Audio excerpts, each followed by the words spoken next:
यत्र तत्र सर्वत्र अपने नियम व्यवस्था के रूप में विराजमान परमपिता परमेश्वर को प्रणाम और आपको यथोचित अभिवादन। मनुष्य जीवन को स्वस्थ, सुंदर और सार्थक बनाने के लिए अनिवार्य रूप से आवश्यक सर्वशक्तिमान ईश्वर नामक दिव्य मूल तत्व के स्पष्टीक्रम में बाइबिलीय सर्वशक्तिमान ईश्वर के स्वरूप का अवलोकन किया जा रहा है। आज के वीडियो में मैं आपको पवित्र बाइबल और श्रीमद् भगवद गीता के कुछ वचनों का दर्शन कराने वाली हूँ, जिसमें आप पवित्र बाइबल के वचन को सुनकर यह कहेंगे कि यह कैसा परमेश्वर है, और श्रीमद् भगवद गीता के वचन को सुनकर आप यह कह उठेंगे कि हाँ, परमेश्वर को तो ऐसा ही होना चाहिए।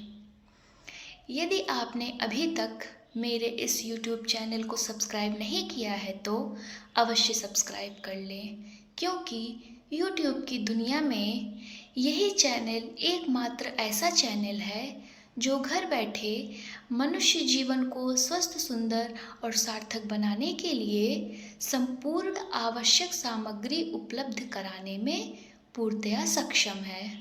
बात उन दिनों की है जब यहोवा परमेश्वर सृष्टि की रचना कर रहे थे। यहोवा परमेश्वर ने जब आदम और हव्वा नामक प्रथम पुरुष और प्रथम स्त्री का निर्माण कर लिया तो यहोवा परमेश्वर को इस बात की चिंता हुई कि ये दोनों स्वस्थ, सुंदर और सार्थक जीवन कैसे यापन करेंगे। इस समस्या का समाधान करने के लिए यहोवा परमेश्वर ने अदन नामक वाटिका का निर्माण कर दिया।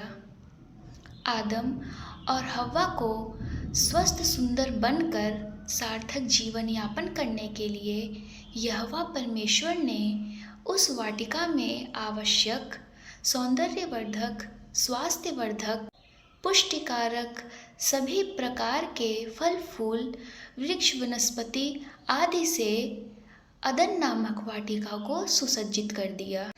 यहोवा परमेश्वर द्वारा निर्मित उस अदन वाटिका की एक विशेषता यह भी थी कि उसमें उन्होंने एक ऐसा दिव्य ज्ञान वृक्ष भी उगाया था जिसका फल सेवन करने वाले मनुष्य का बौद्धिक स्तर यहोवा परमेश्वर के बौद्धिक स्तर के समान हो सकता था।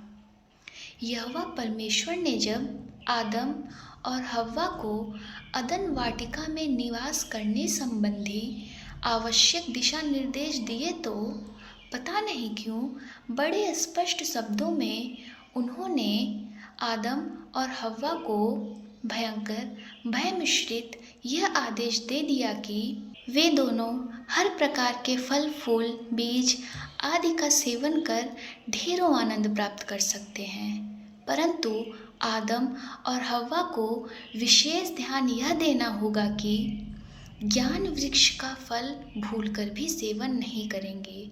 यदि कभी भूलवश उन्होंने ज्ञान वृक्ष का फल सेवन कर लिया तो निश्चित ही उनके प्राण पखेरु उड़ जाएंगे। यहोवा परमेश्वर ने ऐसा आदेश निर्देश क्यों दिया? यह एक यक्ष प्रश्न है। जब ज्ञान वृक्ष फल का सेवन करने से अच्छा क्या होता है, बुरा क्या होता है, यह जानने समझने का सामर्थ्य प्राप्त होगा, तभी तो मनुष्य अपने जीवन को स्वस्थ, सुंदर और सार्थक बनाने में समर्थ हो पाएगा। किंतु यहोवा परमेश्वर ने बड़े स्पष्ट शब्दों में ज्ञान वृक्ष के फल को खाने से मना कर दिया। यहोवा परमेश्वर ने ऐसा क्यों किया? पवित्र बाइबल के इस परमेश्वरीय आदेश का क्या रहस्य हो सकता है? क्या यहोवा परमेश्वर यह चाहते थे कि आदम और हव्वा का बौद्धिक स्तर ऊंचा न होने पाए? अथवा यहोवा परमेश्वर ने यह सोचा होगा कि जब मैं मना करूँगा तो वे दोनों ज्ञान वृक्ष के फल को अवश्य ही खाएंगे, क्योंकि आदम और हव्वा का बौद्धिक स्तर बच्चों जैसा ही था। इसलिए यहोवा परमेश्वर ने यह सोचा होगा कि जैसे छोटे बच्चों को किसी काम को करने के लिए मना किया जाता है तो बच्चे उस काम को करने का प्रयास अवश्य ही करते हैं।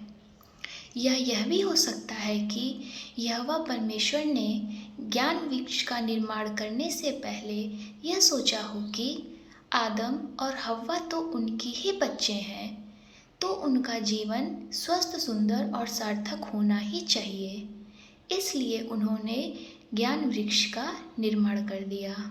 किंतु ज्ञान वृक्ष बनाने के पश्चात यहोवा परमेश्वर को यह समझ में आया हो कि ज्ञान वृक्ष का फल सेवन करके आदम और हव्वा का बौद्धिक स्तर जब उनके जैसा हो जाएगा, तो आदम और हव्वा उनका प्रतिद्वंदी बनकर उनके लिए कोई समस्या न खड़ी कर दें। संभवतः इसीलिए यहोवा परमेश्वर ने ज्ञान वृक्ष के फल सेवन करने के लिए मना कर दिया हो। पवित्र बाइबल के इस वचन का सत्य निहितार्थ क्या हो सकता है? इस प्रश्न का छुपा हुआ उत्तर यदि होगा भी तो वह पवित्र बाइबल के किसी मर्मज्ञ के पास ही होगा। जो भी हो, एक बात तो सच ही है कि पवित्र बाइबल के परमेश्वर ने ज्ञानवान होने के लिए मना किया है। पवित्र बाइबल के इस परमेश्वरीय वचन को धर्म का नियम कैसे बनाया जा सकता है? बिना ज्ञान प्राप्त किए सुख, शांति और समृद्धि कैसे पाई जा सकती है? धर्म का नियम यदि बनाना ही है तो श्रीमद् भगवद गीता के इस वचन को धर्म का नियम बनाया जा सकता है, या मैं कहूँ कि बनाया ही जाना चाहिए, जिसमें योगीराज श्री कृष्ण जी कहते हैं, नहि ज्ञानेन सदृशं पवित्रमिह विद्यते तत्स्वयं योग संसिद्धः कालेन आत्मनि विन्दति।